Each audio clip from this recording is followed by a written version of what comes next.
এজন্য আল্লাহ বললেন রাফা'না লাকা যিকরাক, নবী হে আপনার মর্যাদা আমি দুলক পুলক ছাপিয়ে সাত আকাশ কাঁপিয়ে আরশ পর্যন্ত নিয়েছি। পড়েন সুবহানাল্লাহ।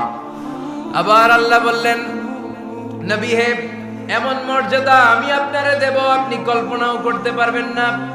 ওয়ালা সাউফা ইউতিকা রাব্বুকা ফাতারদা, এমন এমন নিয়ামত আমি আপনারে দান করব, নিয়ামতগুলো পেয়ে আপনি খুশি হয়ে যাবেন। সুবহানাল্লাহ পড়েন।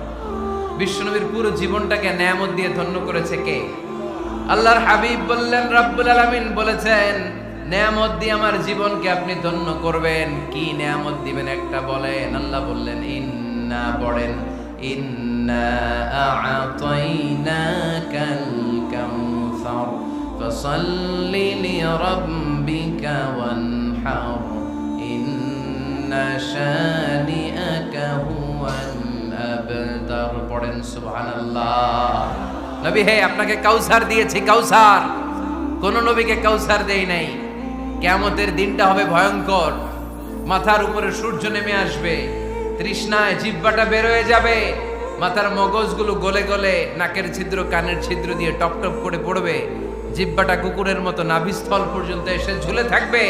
মানুষ তৃষ্ণার্ত, ওই মুহূর্তে আপনি হাউজে কাউসারের পানি পিলাবেন। কোন সুবহানাল্লাহ।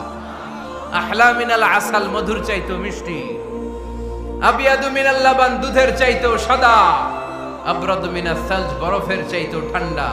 মান শারিবা মিনহা শারবা লাম ইয়াজমা আবাদা, একবার যে কাউসারের পানি পান করতে পারবে চিরকালের জন্য তার গলার তৃষ্ণা মিটায় দিবে কে? এভাবে বিশ্বনবীর স্ট্যাটাস মর্যাদাকে আকাশচুম্বী করেছে কে? ওই নবীর ভালোবাসা অন্তরে রাখার দরকার আছে না নাই? ওই নবীর পক্ষ অবলম্বনের দরকার আছে না নাই? ওই নবীরে যারা গালি দেয় তাদের বিরুদ্ধে থাকার দরকার আছে না নাই? ওই নবীরে গালি দিলে আপনাদের কলিজায় আগুন লাগে? নবীরে গালি দিলে মুমিনের কলিজায় আগুন ধরে? কার কার কলিজায় আগুন লাগে হাত তুলে আল্লাহরে দেখা।